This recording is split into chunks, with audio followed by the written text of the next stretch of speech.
Hello students, welcome to my YouTube channel Amit chemistry classes. आज हम discuss करेंगे NEET previous year questions.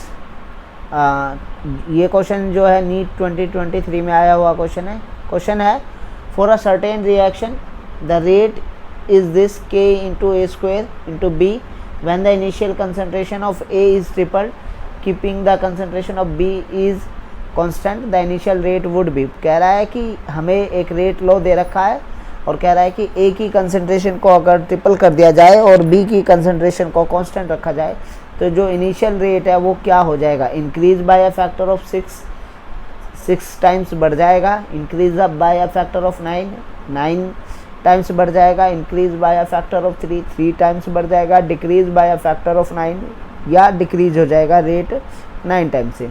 तो हम रेट लो लिख लेते हैं जो कि हमें गिवन है, rate is equal to k into A square raise to power B. अगर हम यहाँ पर रिएक्शन को देखें तो रिएक्शन कुछ हमारी ऐसी होगी, A plus B gives you product, और इसमें जो रेट लो निकल कर आ रहा है हमारा वो आ रहा है ए स्क्वेयर इंटू बी। तो यहाँ से हम कह सकते हैं कि rate is directly proportional to concentration of B raised to power 2 and directly proportional to concentration of B।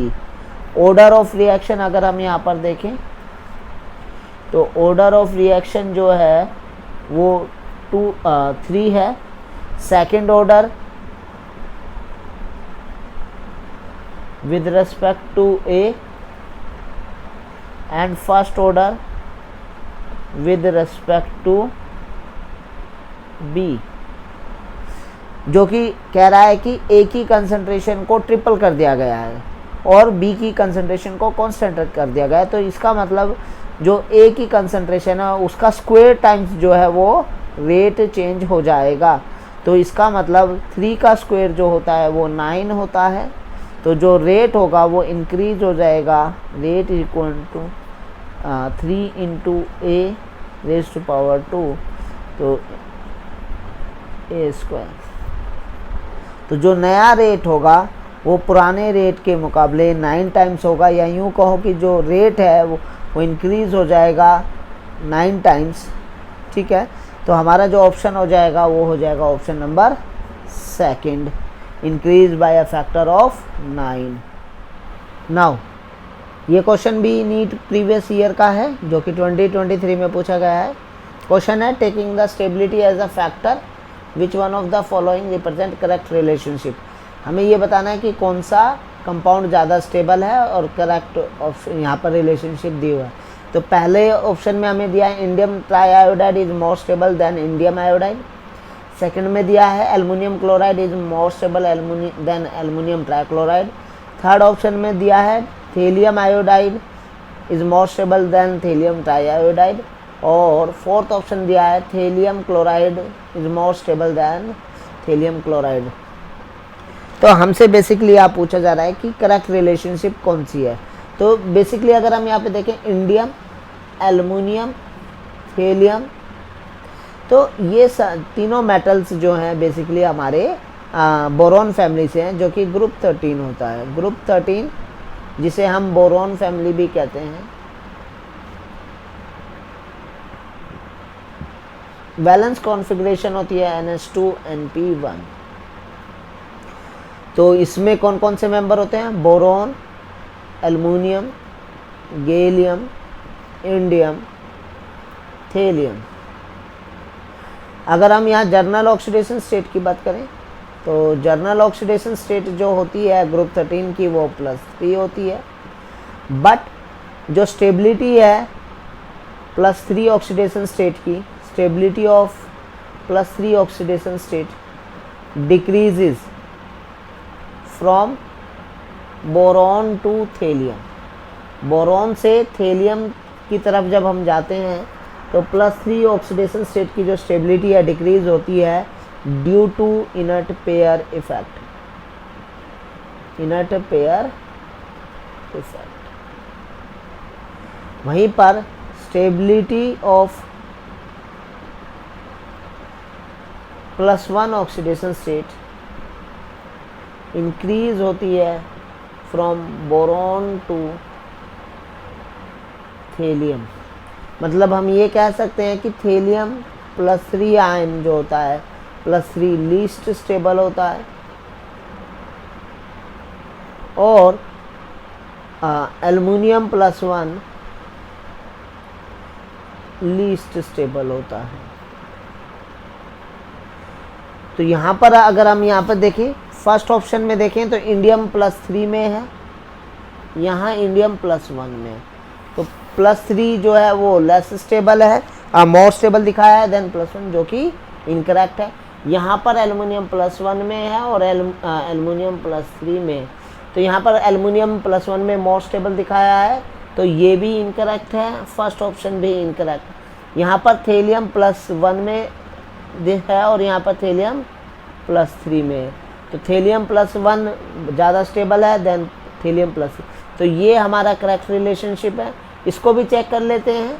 तो यहाँ पर थेलियम +3 में है और यहाँ पर थेलियम +1 में है। तो +3 ज़्यादा स्टेबल दिखाया है तो ये गलत ऑप्शन हो जाएगा। तो हमारा ऑप्शन जो है वो थर्ड ऑप्शन करेक्ट ऑप्शन हो जाएगा। नाउ ये क्वेश्चन भी नीट प्रीवियस ईयर का क्वेश्चन है जो कि 2023 में आया हुआ है। Identify the final product D obtained in the following sequence of reaction. तो हमें एक सीक्वेंस दिया है रिएक्शन का और पूछ रहा है इसमें जो डी प्रोडक्ट है वो हमें बताना। तो पहला है इथेनॉल हमें दिया है। इथेनॉल का रिडक्शन LiLH4 और H3O+ के साथ किया है। ए बना है, ए को फिर H2SO4 के साथ ट्रीट किया, बी बना, बी को HBr के साथ ट्रीट किया तो सी बना, सी को C6H5Br in the presence of sodium dry ether की प्रेजेंस में किया तो डी बना। तो हमें बताना है कि जो डी हमारा प्रोडक्ट है वो क्या है। बाइफिनाइल है, ब्यूटेन है, सोडियम इथेनाइड है, इथाइल बेंजीन है। तो हमारा डी जो क्या है वो ये हमें बताना है। तो मैं यहाँ पर रिएक्शन को लिखता हूँ CH3CHO LiLH4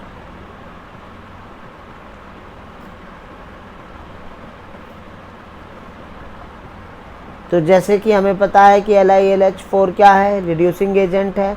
तो एल्डिहाइड को किस में रिड्यूस करेगा, ये प्राइम 1 डिग्री अल्कोहल में या प्राइमरी अल्कोहल में रिड्यूस कर देगा। तो हमें जो यहाँ अल्कोहल मिलेगी वो मिलेगी CH3CH2OH। तो इथेनॉल से हमें मिल गया इथेनॉल। इथेनॉल की रिएक्शन H2SO4 के साथ कराया है और फिर इसको हीट किया है।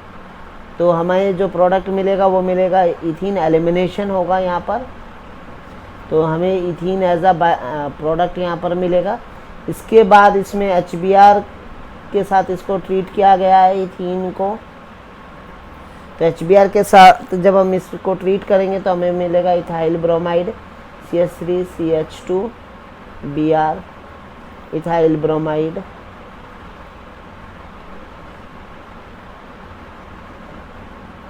ये न्यूक्लियोफिलिक एडिशन रिएक्शन था। इसके बाद इसकी रिएक्शन हमने C6H5Br के साथ कराई है in the presence of sodium and dry ether. तो बेसिकली ये वुड्स फिटिंग रिएक्शन है। ये एराइल हैलाइड है, ये एल्काइल हैलाइड है। एराइल हैलाइड और एल्काइल हैलाइड को जब हम रिएक्ट कराते हैं सोडियम ड्राई ईथर की प्रेजेंस में तो एल्काइल बेंजीन हमारा प्रोडक्ट बनता है। तो यहाँ पर बेंजीन में Br की जगह जो है वो CH2CH3 जो है वो सब्स्टिट्यूट हो जाएगा। तो ये हमारा वुड्स फिटिंग रिएक्शन थी, वुड्स फिटिंग रिएक्शन। और जो हमारा प्रोडक्ट बनेगा वो बनेगा इथाइल बेंजीन। तो CH3CHO का रिडक्शन किया तो इथेनॉल मिला जो कि हमारा ए था। फिर इसको H2SO4 के साथ हीट किया तो इथीन मिला जो कि हमारा बी था। फिर इसको HBr के साथ ट्रीट किया तो इथाइल ब्रोमाइड मिला जो कि हमारा सी था। और फिर इसको फिनाइल ब्रोमाइड के साथ ट्रीट करा सोडियम डाईथर की प्रेजेंस में तो हमें इथाइल बेंजीन मिला जो कि वुड्स फिटिंग रिएक्शन का एग्जांपल है। तो हमारा प्रोडक्ट डी बना। तो हमारा जो ऑप्शन हो जाएगा वो हो जाएगा option number 4 ethyl benzene. Now ये क्वेश्चन भी नीट प्रीवियस ईयर 2023 में आया हुआ है। क्वेश्चन है amongst the following the total number of species not having 8 electrons around the central atom in its outermost shell is. पूछ रहा है कि ये कुछ हमें मॉलिक्यूल दिए हैं, जैसे NH3 दिया है, AlCl3 दिया है, BeCl2 दिया है, CCl4 दिया है, PCl5 दिया है। तो पूछ रहा है कि इनमें से कितने मॉलिक्यूल्स में सेंट्रल एटम के पास 8 इलेक्ट्रॉन नहीं है, नहीं है। तो अगर हम यहाँ पर बेसिकली लुईस डॉट स्ट्रक्चर लगेगी। अगर मैं नाइट्रोजन के पास देखूँ तो नाइट्रोजन के पास 5 वैलेंस इलेक्ट्रॉन होते हैं, जिसमें से 3 वैलेंस इलेक्ट्रॉन ये हाइड्रोजन के साथ शेयर कर लेता है।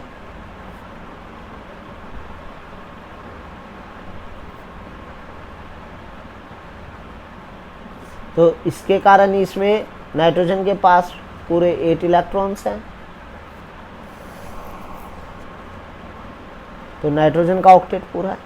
वहीं पर AlCl3 को देखें तो एल्युमिनियम के पास 3 वैलेंस इलेक्ट्रॉन होते हैं, जिसमें ये क्लोरीन के साथ एक इलेक्ट्रॉन की शेयरिंग कर लेता है।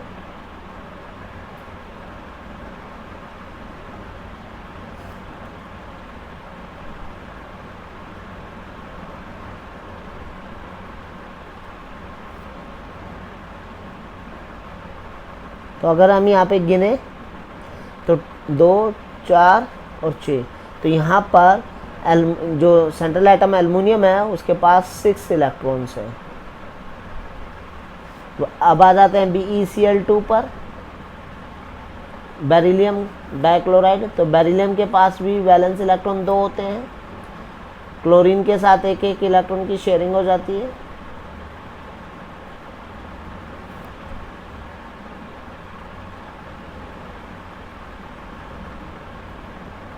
तो यहाँ पर बेरिलियम के पास 4 वैलेंस इलेक्ट्रॉन है, 4 इलेक्ट्रॉन्स आउटर मोस्ट सेल में। वहीं पर CCl4 के पास देखें तो कार्बन के पास 4 वैलेंस इलेक्ट्रॉन होते हैं और ये चारों इलेक्ट्रॉन एक क्लोरीन के साथ शेयर कर लेता है।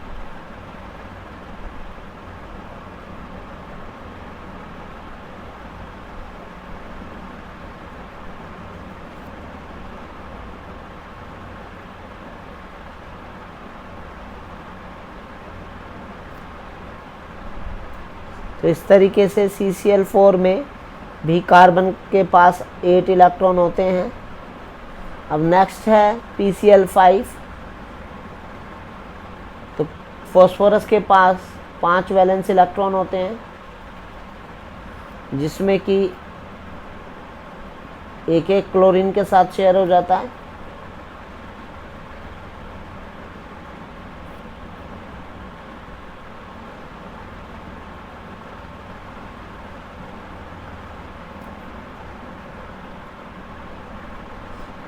तो क्लोरीन के पास 3 लोन अनपेयर्ड इलेक्ट्रॉन होते हैं, 3 लोन पेयर होते हैं क्लोरीन एटम के पास।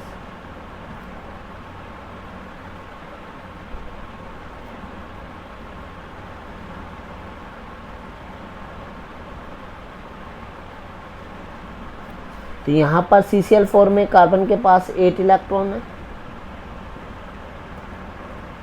और यहाँ पर PCl5 में फॉस्फोरस के पास 10 इलेक्ट्रॉन्स हैं। तो टोटल अगर देखा जाए तो AlCl3, BeCl2,